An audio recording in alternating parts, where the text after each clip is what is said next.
की बात है। एक गुरु अपने शिष्य गोवर्धन दास के साथ अडोर नगरी में आपका स्वागत है। करते यहाँ एक हमेशा इतनी अनजाने भीड़ होती नगर है। में पहुंचे। हाँ, ये एक जीवंत जगह है। वहां मुझे लोगों ये से पसंद है। पूछने पर पता चला कि उस नगर का नाम अंधेर नगरी है और वहां का शासक कहलाता है चौपट राजा। गुरु का मन पहले ही आशंकित हो गया, लेकिन गोवर्धन दास जिज्ञासु था। दोनों इतने जोश में। टके शेर चलो, भाजी, थोड़ा खजा देता हूं। टके शेर खाजा गोवर्धन दास बाजार गया तो उसकी आंखें फटी रह गईं। सब्जी हो या मिठाई, अनाज हो या पकवान, सब कुछ टके शेर के भाव बिक रहा था। वह खुशी से उछल पड़ा, गुरुदेव, यहां तो स्वर्ग है, इतना सस्ता खाना। गुरु की चेतावनी, गुरु गंभीर हो गए।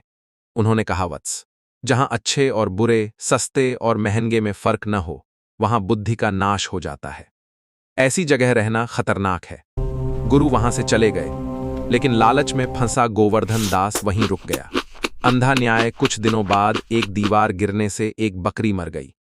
राजा ने बिना सोचे समझे हुक्म दिया, कोई दोषी नहीं मिला तो किसी को भी कोई दोषी नहीं मिला तो किसी को भी फांसी दे दो, न्याय होना चाहिए। कोतवाल पकड़ा गया, पर फांसी का फंदा उसके लिए बड़ा निकला। मोटापा बना आफत। राजा बोला, कोई मोटा आदमी पकड़ कर लाओ।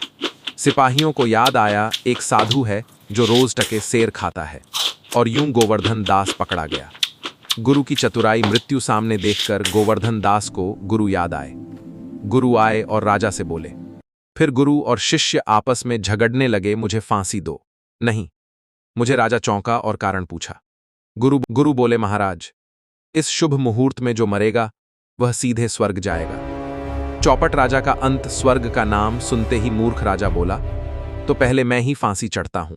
और इस तरह अंधेर नगरी का अंत चौपट राजा के साथ हो गया। गुरु और शिष्य सुरक्षित वहां से चले गए। शिक्षा। जहां विवेकहीन शासन और अंधाधुंध व्यवस्था होती है, वहां